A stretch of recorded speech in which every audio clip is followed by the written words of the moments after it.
And I first want to thank everybody. This is the first time we've ever had a talk during the week at lunchtime like this. I want to thank everybody for coming out. There's many other things you could be doing.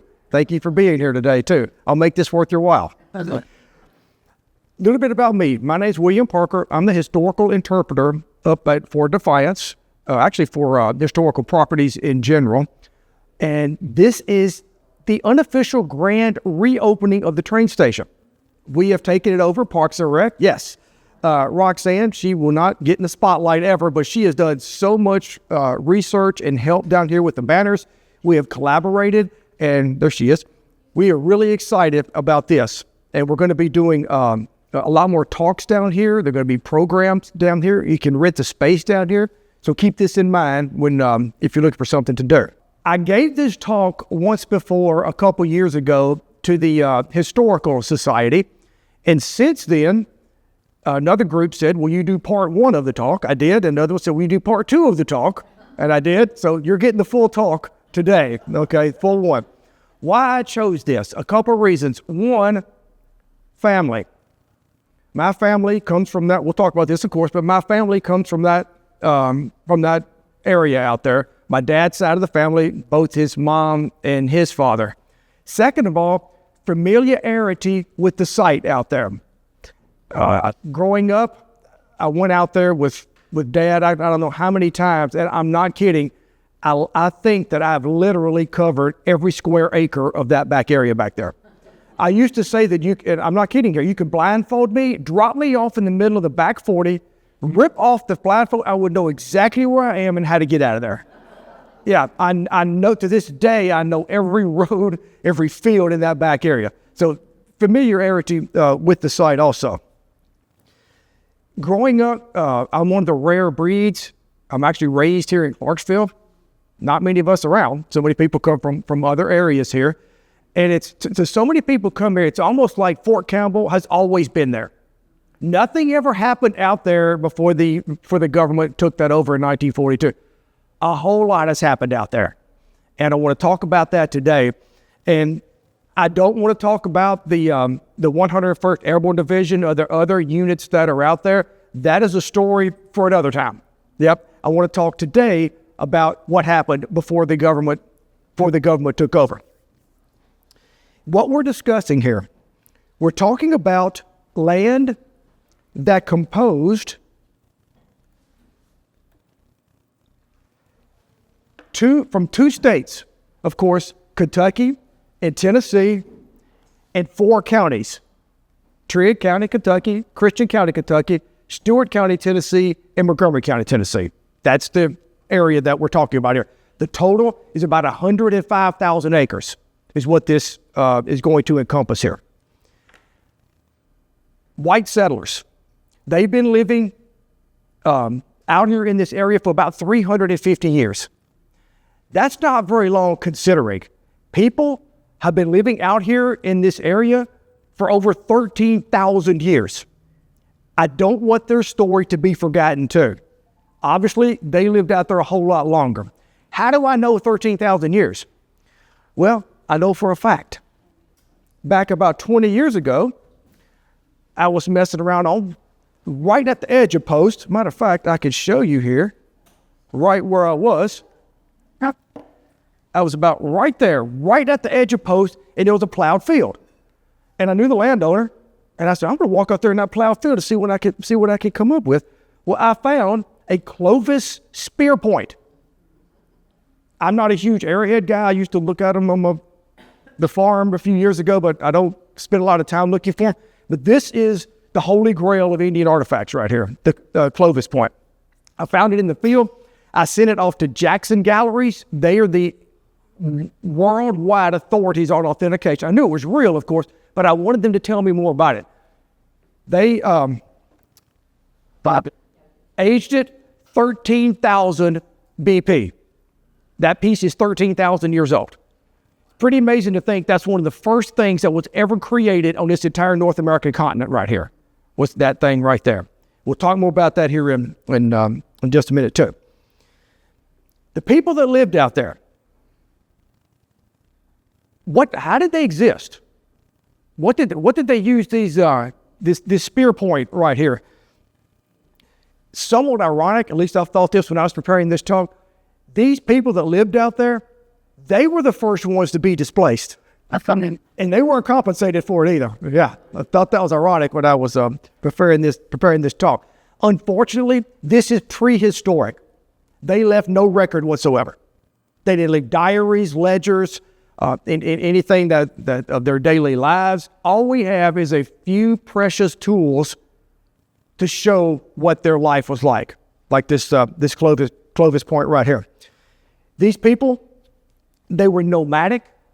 They would move around. And by the way, as we go through, I'm going to be asking questions too. So I'm not going to put them on a spot, but what do you think would make them move from point A to point B? Why would they move quickly?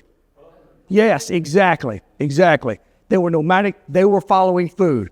They were hunter-gatherers. The most able-bodied people would be out hunting the big game. The less hunters, for lack of a better term, they would be the gatherers. They would be gathering, reaping what the land had to offer. And their existence was solely to provide food. They hunted all day long. They gathered all day long. Yeah, they hunting big game. We'll get that here in just a second. It was an ordeal. Wasn't like going down to the grocery store. Yeah, we'll learn about that here in just a minute. Also, from season to season, they would move also. Got a little bit warmer.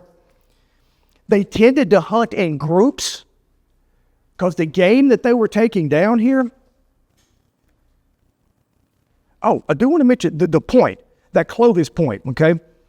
That technically, it was not a spear point and it was not a bow and arrow. That went to one of the first weapons that man invented, and it was called an addle. And they had a pouch that Clovis point would be on a piece of wood about that big, maybe shorter.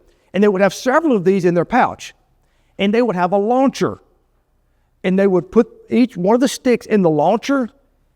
And I've seen this demonstrated before. It's amazing the velocity that they can get with that stick. But you can see they place it in the launcher.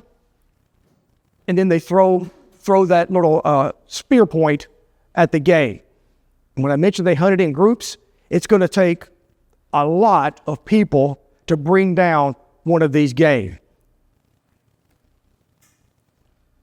These are some animals that were roaming around here back then. Man, we were not on the top of the food chain. You did not want to get caught out by yourself. Yes. There were ground sloths.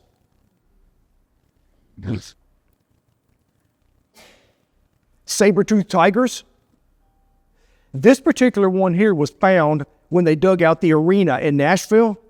That's how the predators became the predators. Yeah, but they were that's how they got their nickname when they dug the arena. Yep. Yeah, a little tidbit of facts right there. Yeah. Also, woolly mammoths.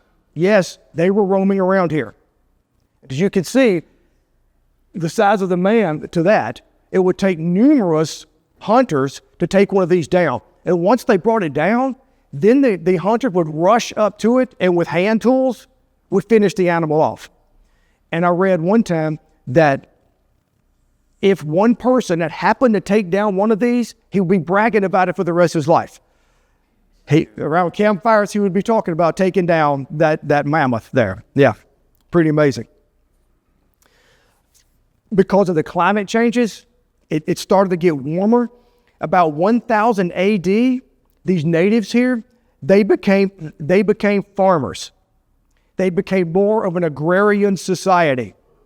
Corn, squash, melons. The three sisters. Y'all ever heard of that? Yeah. Was that it? The corn, beans, squash. Corn, beans, and squash. Yeah. The three sisters. Yep. We also started to see bows and arrows as weapons with a little bit more range than the addle. Also, ceramic pottery. They invented that where they could cook and cook over a fire. Something else too, though, this was starting to be about 1000 AD, the beginning of the end of the native habitation at Fort Campbell. By 1700, they were mostly gone. The first settlers that came over here were from France. What did they bring with them? Actually, several things. Did somebody say disease? Yes, disease. Sometimes people say firearms. They brought firearms too, but disease was a whole lot deadlier. It is estimated that disease and viruses killed as many as 50 to 90% of the Indians that were living here. Yeah. Around 1670, were the first French here. They stayed primarily along the big rivers. They were trappers.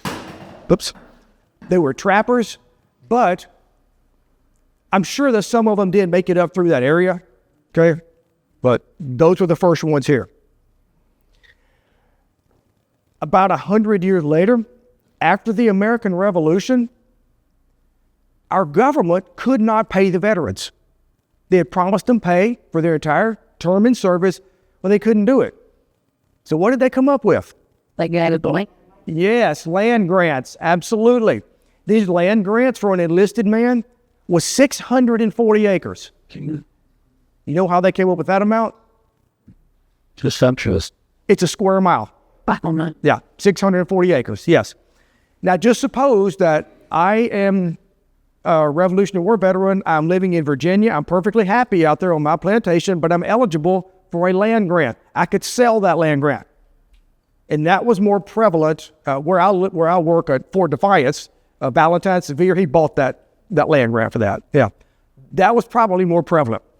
But this area was divided out and was sold for land grants.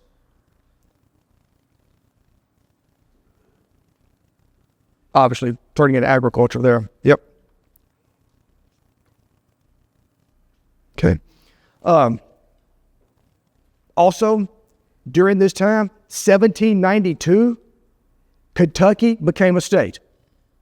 1796, Tennessee became a state. And the county, by the way, I throw out a lot of facts and figures here. I'm not going to test you after this. But I hate math, but I love facts and figures, so I'm going to throw all these out. Yeah. Christian County, Kentucky, 1796. Montgomery County, Tennessee, 1796. Stewart County, Tennessee, 1803. And Trigg County, 1820. Yep. I have to bring up the period 1861 to 1865, the American Civil War, because everybody asks me what happened out there at Fort Campbell during the American Civil War. Not much. Yeah.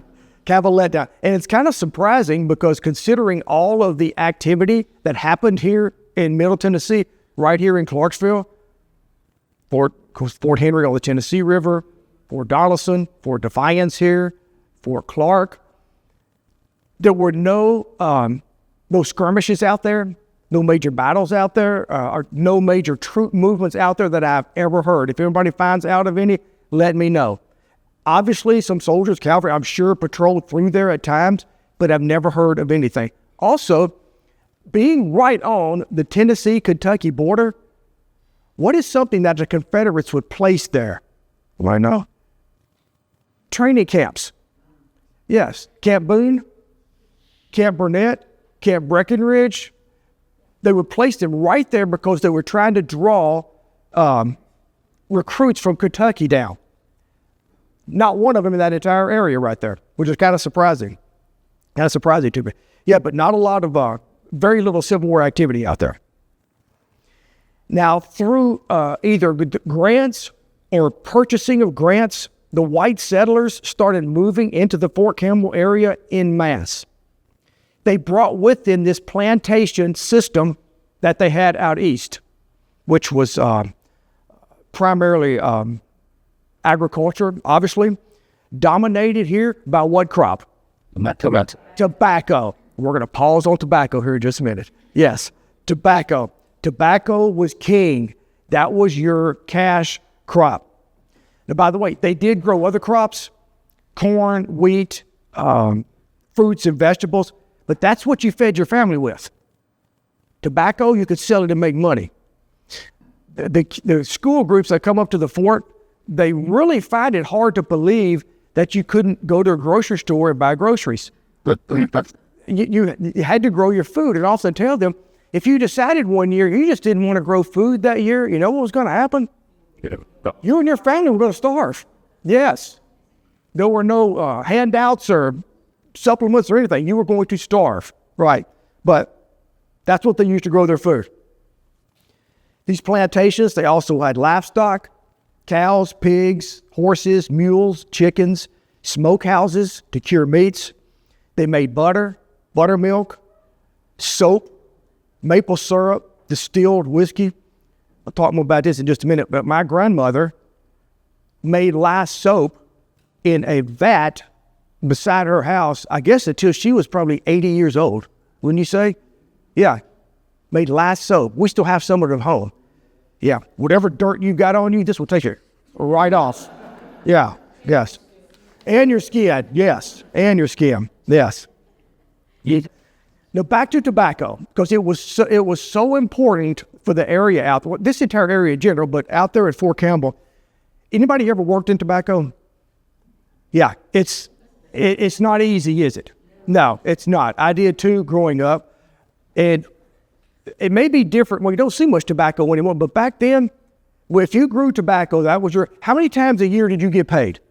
One time, if you were lucky. Yeah. The process of growing tobacco, people will come up to the fort where I work and they'll say, explain to me how tobacco works. You got about 30 minutes. Yes, it is a process from beginning to end. And if you were extremely lucky, you have your crop. And after it's chopped out of the field, after it's fired, after you stripped it, after you put it in the hogsheads, and after you get it down to the tobacco warehouse, they buy from you by the pound, and then you start all over again. And the money that you get, I've read, you usually pay off the debts that you had growing that crop, and then you start all over. The tobacco around here, this area was the #1 tobacco export area in the entire United States. Our tobacco was highly prized here, especially in Europe. France and Great Britain, they wanted the tobacco that was grown in this area. What was the nickname of it? Dark black. It is dark. Say it. Black patch. Now, it is dark fired, yes. But the tobacco here, the dark fire tobacco, was so rich that when it came out of the barns, it was black in color. It wasn't yellow or green. Black patch tobacco, highly prized. And it was very, very profitable, until we'll get to just here in a minute. Yeah, very profitable in this area. Oh, yeah, okay. You get paid once a year. One expects to be compensated, obviously. Well, they made a lot of money doing this, but this brings me here to two subtopics that are lectures on their own. And I've given lectures on these two topics here before. One of them is the Black Patch War and the Night Riders. I don't want to get bogged down in this. It's extremely important in our history here. But like I said, there are other lectures I give. I just want to touch on this because it was so important. Up until about 1900, the tobacco growers, as I just mentioned, you were pretty well off. You made a lot of money, okay? It was hard work, but you made good money. There were several tobacco companies that they could sell their tobacco to. They could pick and choose. You may find another tobacco company that might give you 2 or 3 cents more a pound than this one did. That's how you would sell your tobacco. Well, there's a man out in North Carolina that's going to put a stop to this. Duke. Yes. Have you ever heard of Duke's Tobacco? Yes. Yep. Out in North Carolina. He created Duke's Tobacco, which was a monopoly in every sense of the word. He gobbled up all the other sellers. He was the only one. Now, he's controlling the price. And it was so unfair to the tobacco growers out here that pretty soon it was not even profitable for them to even plant their crops. They were not going to make any money. Okay? The locals said, we're going to fight back a little bit. So they started their own tobacco company called the Tobacco Growers Association. Now, this is where these farmers out here were caught between a rock and a hard place. They wanted to sell, they just wanted to make a living. I just want to sell my tobacco and feed my family. Well, you better not sell to Dukes. Well, Dukes came up with the idea, I am going to purchase tobacco from a few of these people. Well, that pitted them against each other. If you sold to Dukes and you didn't sell to the Tobacco Growers Association, your tobacco barns were probably going to be burned down. Your plant beds, if you've worked in tobacco, you know what plant beds are, they were going to be vandalized. Your house may be burned down. This put them between a rock and a hard place, like I just said, okay? This Black Patch War went on from 1904 to 1909. Photographs of people out in their field that I guess were selling to Duke's Tobacco, and they're armed National Guardsmen guarding them to keep people from attacking them, okay? This sprang up vigilante groups.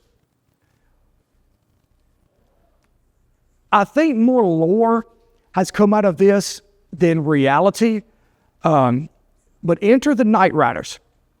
They were their operations were with military precision. They wound up capturing Hopkinsville, took the town. Tobacco warehouses, they would take them, they would ride in, they would have a strategy set up, and it was all because of this tobacco war right here. Now, once again, growing up in this area, I would hear old timers talk about old scores being settled under the guise of the Night Riders. I remember my grandmother talking about so-and-so wouldn't feed his family, he wouldn't work. Well, the Night Rider showed up and set him straight, and he started working after that. Also, I was pointing houses that had bullet holes in them that supposedly the Night Rider shot into. Like I said, I think a lot more lore goes into that. Tends to happen as the story's told over and over and over. But it did exist, and that was a very tumultuous time in our history. This tended to force a lot of the tobacco farmers out of business. We'll get to something else here too that really forced them out of business. There was another industry that thrived out there. That was the distilling business. Yes. Not only out there, but one of these days, if I get the time, I'll also want to prepare a lecture on the effects of this out at Land Between the Lakes. Yeah, a whole lot went on out there. But out here in the Fort Campbell area, what killed off that business? Prohibition. Yeah, Prohibition. 1920 to 1933. I said it killed off the business. It killed off the legal business. Yes, I should have said it killed off the business. Whole underground was created there. Yeah. Because of the tobacco wars, a lot of the farmers started seeking employment in other places. They started commuting to Hopkinsville, to Clarksville to find work. Always some kind of work to be found there, either in factories. That's where a lot of them found work. If people thought that these incidents, Prohibition or the tobacco wars were bad, the Black Patch Wars, what happened in 1929 that's really going to turn things upside down? The Great Depression. Yes. Good and bad here. A lot bad, but some good of being able to, but living out there in this area. The Great Depression. Many landowners lost their farms, lost part of their farms. They couldn't pay the taxes on them. Once again, people started trying to find business elsewhere, including the automobile industry up in Detroit, Michigan. A good portion of my family, my grandmother's side of the family, she was a walker. They went up and worked in the automobile industry up in Michigan. It was a guaranteed job if you went up there and would work. A bunch of them went up. A few came back, but many of them, I used to go visit my cousin. They still lived up there. He was a walker, and I'd visit him every year up there. And I would hear the stories of them moving up there. My father, he decided he was going to work up there. He jumped on a train or a bus, which was bus, took a bus up to Detroit, Michigan, got hired, worked on the line one day and came back home. There one day. Yeah, came back. But for a lot of people, it worked out for them. Yeah.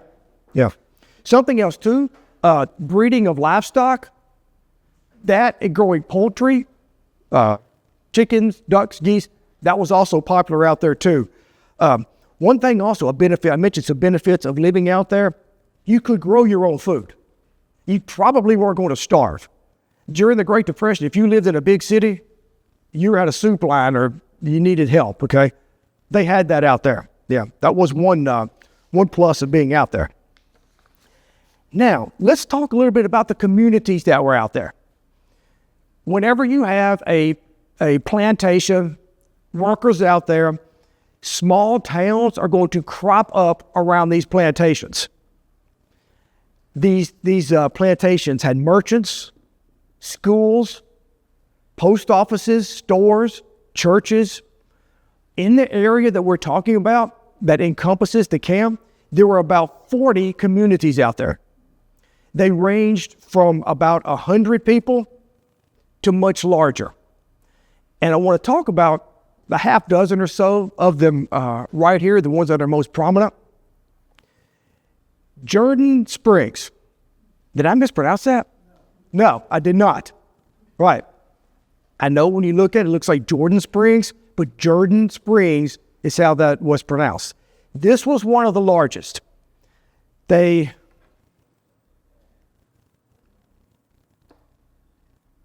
Sorry, already went through that. Yeah, Jordan Springs. About 2,000 people composed this town out there. To give you an analogy, Clarksville, during that time period, had about 5,000 people. So, I mean, a little bit of difference, but still, yeah. That was in 1870, by the way. 2,000 people out there at Jordan Springs.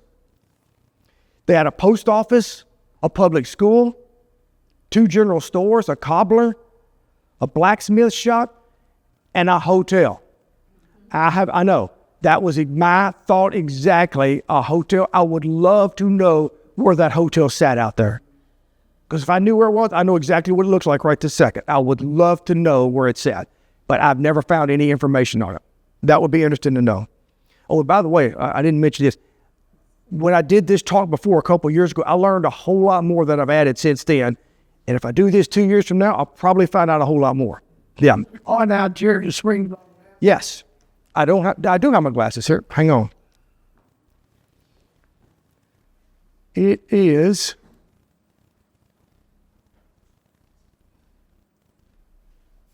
Well, I said I could. Right there. That Jordan Springs Road, which is the main drag that runs through Fort Campbell now. Right there. And I see some other ones here I'm going to point out to you in just a second. Yep, I'll point them out too. Yep. Another one, Rose Hill. This was a community out there. This was founded after the Civil War. They had a Church of Christ, a post office, a school, and a sawmill. Matter of fact, one of the largest and well-kept cemeteries that I know of out there, and if you don't know where it is, you will never find it, is out there at Rose Hill. Still out there, obviously, and if you know where it is, you can drive up to it. Very huge monuments in there. It's a beautiful cemetery out in the absolute middle of nowhere. Salinburg.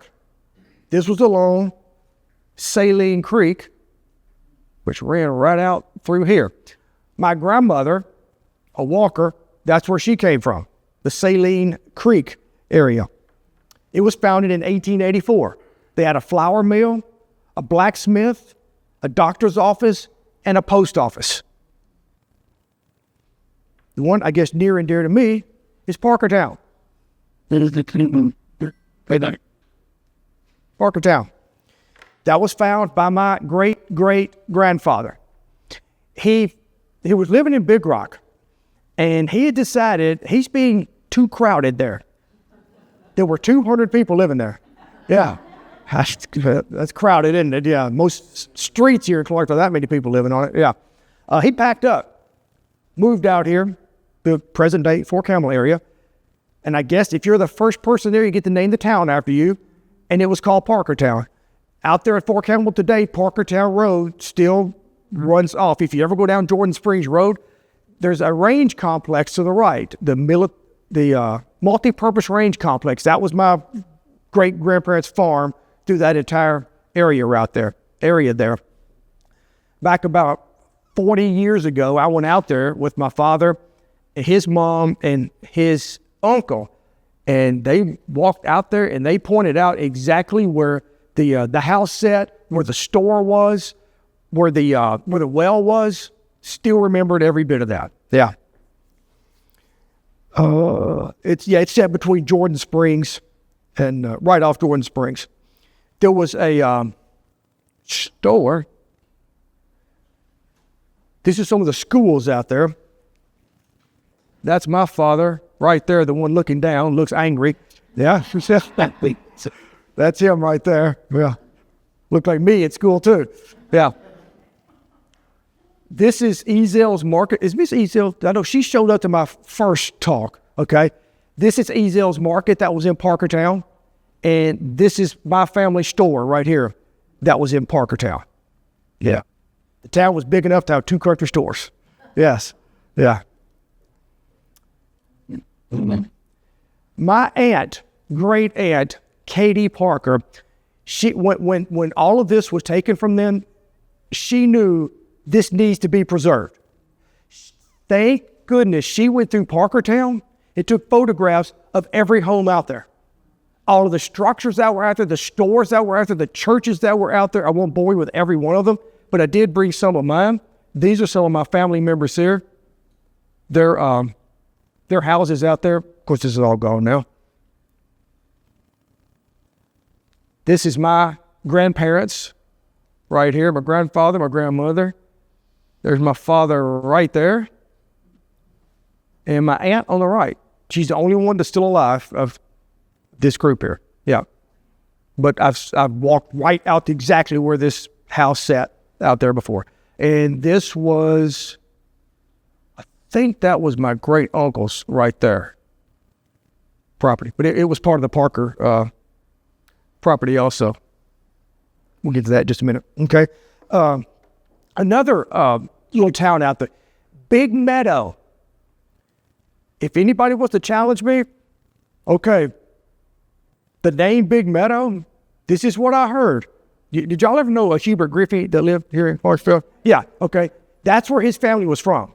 And he always told me that that was an Indian name that was given to it because there was a big meadow there where nothing ever grew. You know what? Prove him wrong.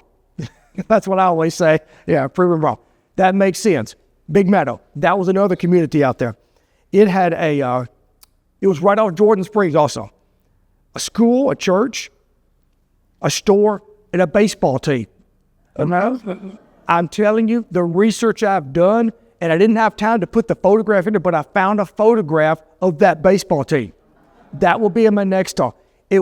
Baseball was huge out there. We'll talk about that here in just one more thing here in, I'll talk about that right now. Yeah, they had leagues, and they had schedules, and they played each other. You got to figure not a lot of pastimes out there like we're accustomed to today, but that was a big one right there was baseball. Yeah.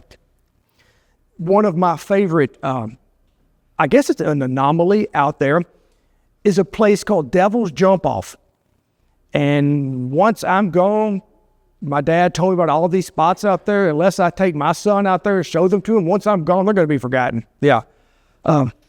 It is a rock crag that stands over the greenest pool of water that you've ever seen in your life. It's perfect for swimming. And they used to say it was a bottomless pit. Obviously, that's not true. But Dad said that they would tie a plow to a rope, and they never could reach the bottom of it. That may be exaggerated too over the years, but it's a really deep place. Once again, if you do not know where it is, you would never find it in the middle of the back 40 out there. Yeah, beautiful spot out there. But that's part of Big Meadow too. 2 more communities out there I'm doing more research on. Very little about these though. Weaver Store, which was out there in OK. Yes, that was the name of a little town out there. OK. The 2 men that found it, their last names, one began with an O and one began with a K. Yeah. You can't make this stuff up. Yeah. Yeah. But that's where OK came from. Yep. I want to talk a little bit about churches here. The church was the epicenter of a town. That's where everything took place besides worship. Okay? That's where the town meetings were. That's where your dinner on the grounds were there. That was the focal point, was the church that was in the middle of these communities here. And I would read too, of course today, sometimes we complain about our 15-minute drive to church. They would walk a mile or two sometimes to get to their church on Sunday mornings. Very important to their society back there were their churches. By the late 1930s, what was looming in Europe? War. Yes. The Great Depression was still in full swing. This is something that I learned when I prepared this talk for the first time that I did not realize. As a matter of fact, it really surprised me. But the senators of Tennessee and Kentucky, even prior to overtaking this, they were trying to lure an army base here. Either a base or manufacturing for jobs, obviously. Don't we still try to do that today, lure jobs here in manufacturing? That's what they were trying to do. Several prerequisites that had to be met before this would even be looked at for an army base moving here. It had to have easy access to transportation. We'll talk about that here in just a second, which this area did. It had to have a large labor force. We had a large labor force here and people looking for jobs. The government estimated that it would take 10,000 workers to build a camp out here. Okay, we had the workers here. Also had to have available construction materials. We had that here also. Yeah. Can anybody think this has always fascinated me here, that was to bring a base here. Now, once they opted to bring Camp Campbell here because of the war, does anybody know what the last box to check, which made this place a perfect place to build a camp here? What? Accessibility in the railroads. I already talked about that, but I'm going to get to that. No, I'm going to get that more here in just a second here. Yes, this terrain here is more similar than any terrain, I guess, in the United States to Northwest Europe. Why? Because we knew we were going to be fighting Nazi Germany. Yeah, they described it as, gently rolling hills interspersed with creeks, just like Northwest Europe. Also, relatively mild weather, which meant not only could you train year-round, but you could build year-round too. I know we take a snow day every year here and there, but I mean, yeah, the government's not going to stop training for that. Yeah, if anybody's ever been in the military, yeah, that's not going to happen. You mentioned the railroad. Yes, during the late 1920s, we saw the advent of paved roads. One of the first paved roads was 41A north and south. We're all familiar with that, aren't we? Yes, paved road, okay? The second paved road, and if anybody's familiar with this, let me know. I don't recall ever being on this road, but U.S. Highway 68. You've heard of it? Yeah, up in Kentucky, okay? That was a paved road too, one of the first paved roads. Have I ever been on that road? I have? Okay. Yeah. Take our print one. Oh, Barclay Lodge, yes, I have. Okay. Yeah.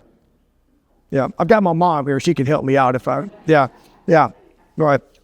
Also, this area was accessible by rail. The Central Tennessee Railroad ran right through here. You've got to have rail and paved roads if you're going to be moving a lot of men and material. When war did break out in September of 1939, of course, it spread all over Europe. In 1940, the War Department decided they're going to build an armored training center here in the Clarksville, Hopkinsville area. Already talked about the reason, the terrain.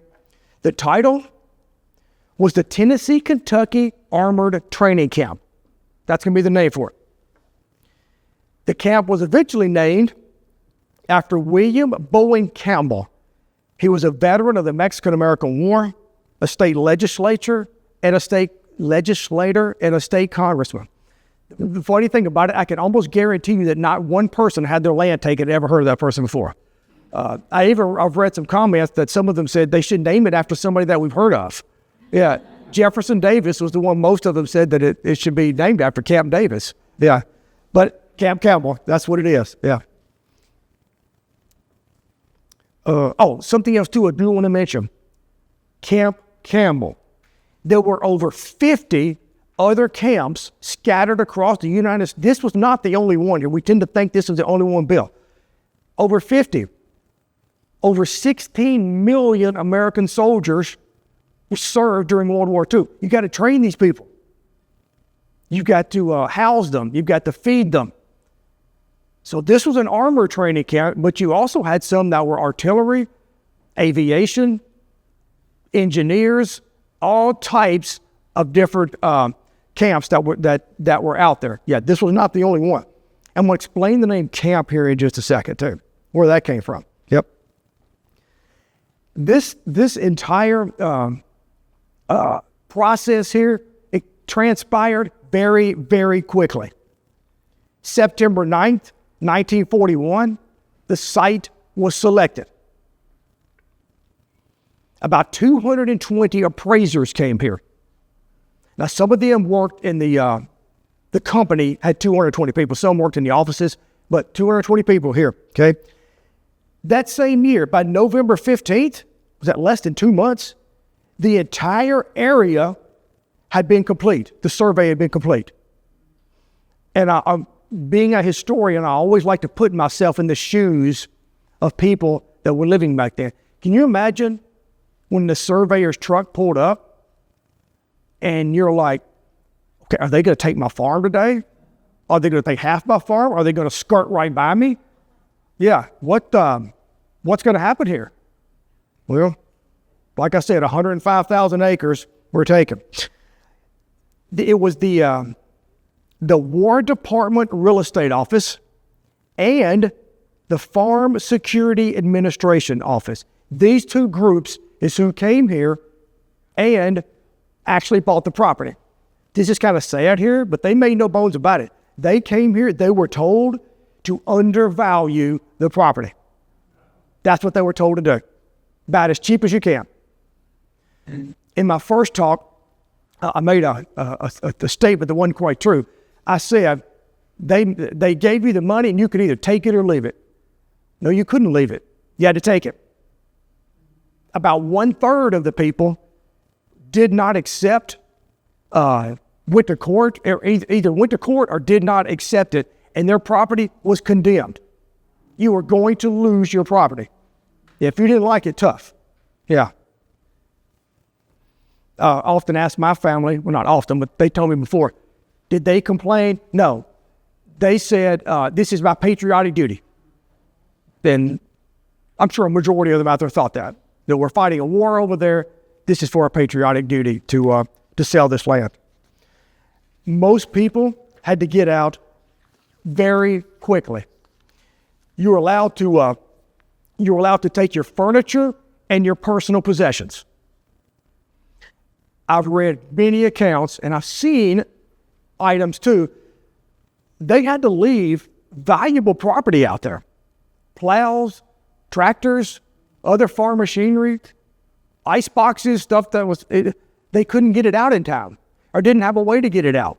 Because you had a certain date, you had to be off of your property. I'm sure it's gone by now, but I remember being a kid, I could take this exact spot right now. There was an old Model T Ford out there in the middle of nowhere. They couldn't get it out of there. Yeah, couldn't get it out. Also, something too. Yeah, sorry. I need to take a drink of water anyway. Go ahead. Yeah. The military deal is really complicated. They knew the okay. I'm going to get to that here in just a second. You're reading my mind here. Yep. They had to get out quick. In some instances, the military, the government would allow somebody to come out there and buy back their house, where they could tear it down and use the materials to build a house somewhere else. Can you imagine the logistics, the nightmare of that? Yeah. So if they deemed your house was worth $500, you can give them back $500, tear your house down and go build it somewhere else. Yeah. Also, a few of them, I don't know how many, some of them, if your crops were still in the field, they would allow you to come out and harvest your crops, considering all the work that you'd already put into that. Yeah. The total tracts of land, 1,105 tracts of land.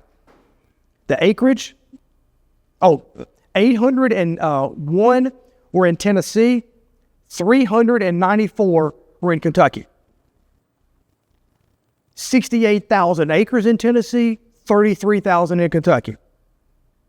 The total paid out for the 105,000 acres was $4,064,948. It came out to a little under $40 an acre that they paid out. Yep. A little under $40 an acre. Okay. Yeah. Yeah, a little under $40,000 an acre. Did I say $40,000 an acre? Yeah, it's smart boring. I'm getting thousands and stuff mixed in my mind. A little under $40 an acre. Sorry about that. Yeah. What would a fair value that land get? That is an excellent question. I don't know for sure, but this is just my estimation here. I would say close to maybe not half that, but at least 25% more than that. That would have been my guess. Yeah. Yeah. Yeah, less than $40 an acre. Yeah.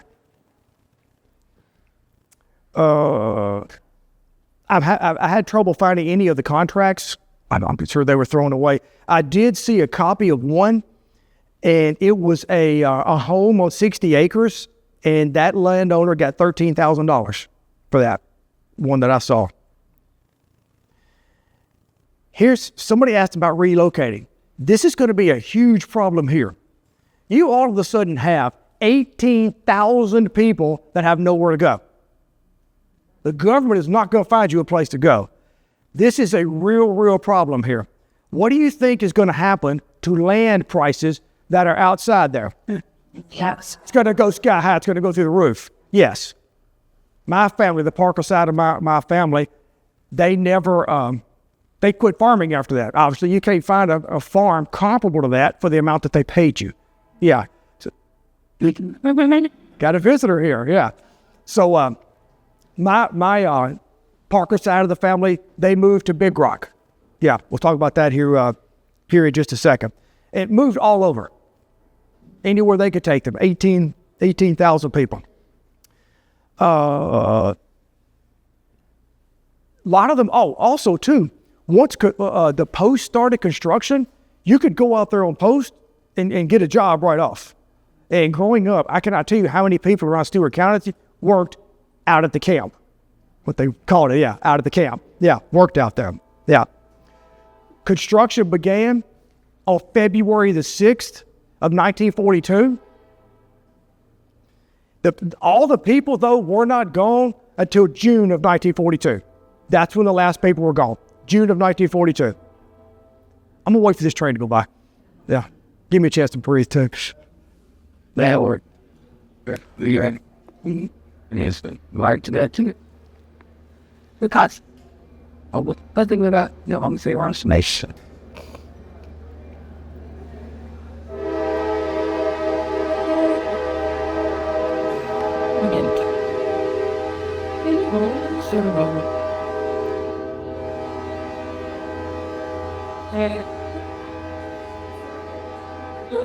One.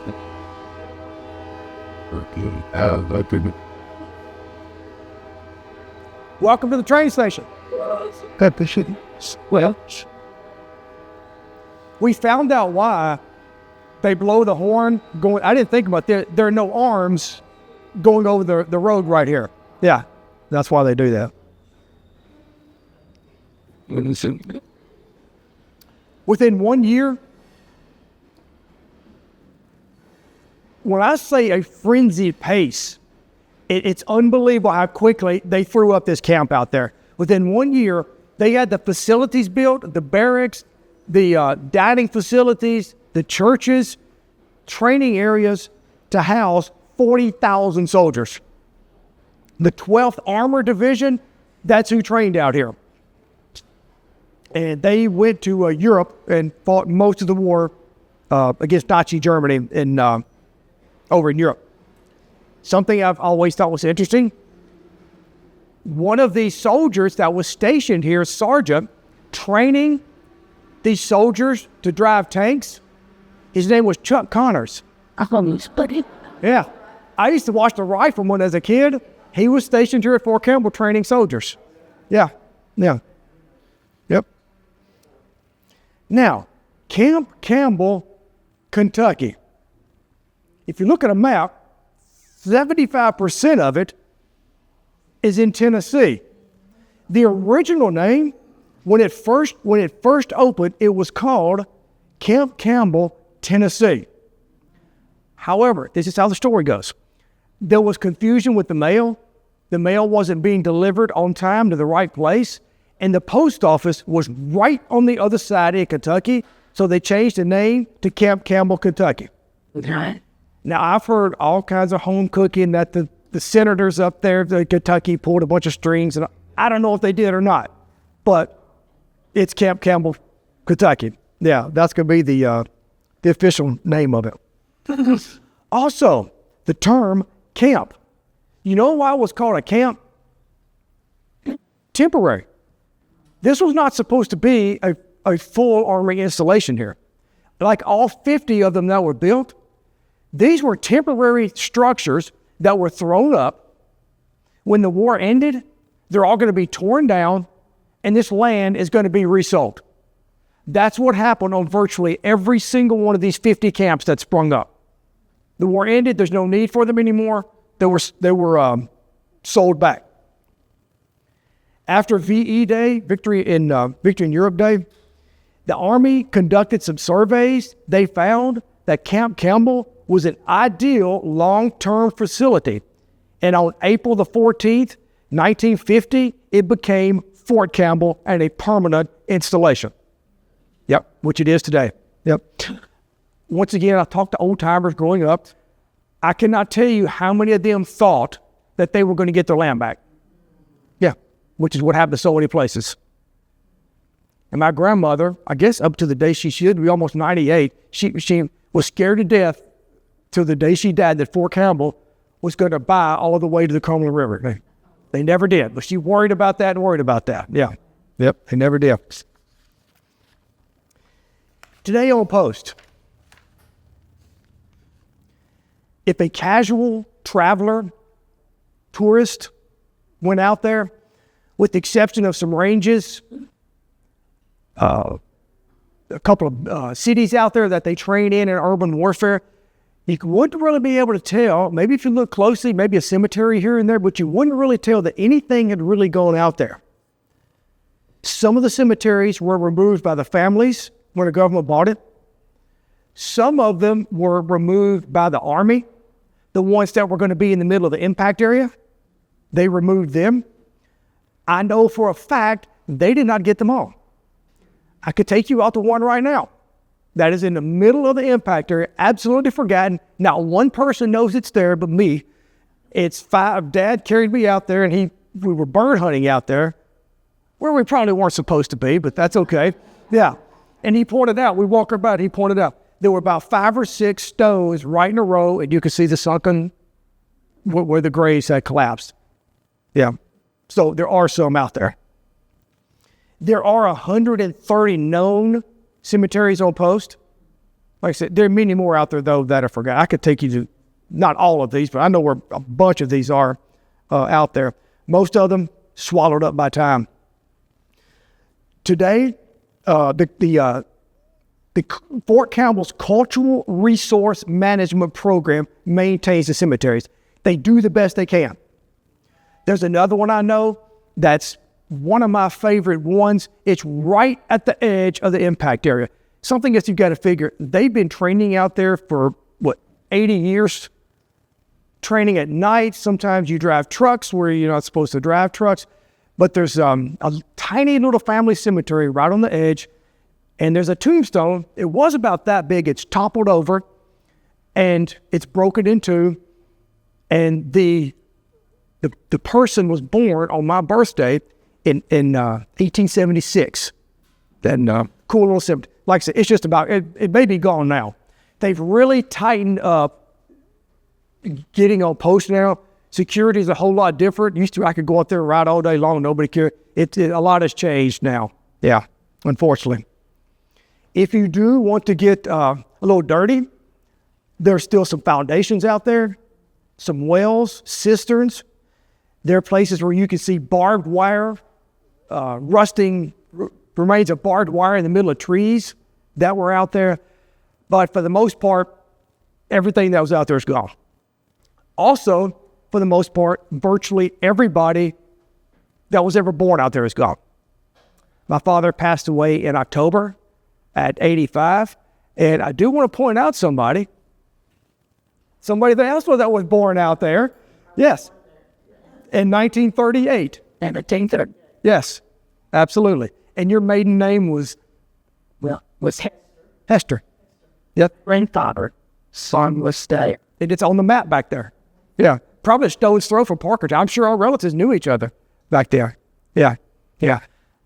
But didn't worry about it when you brought that up. People that were there, some are still there. Oh my gosh, yes. Oh, there are cemeteries all out through there. Yeah. The families, for whatever reason, chose not to move them. Exactly. Yeah. Yeah, not to move them. Civilian population still being to go. Yes. You've got to stop and get a permit and tell them what you're going to be doing.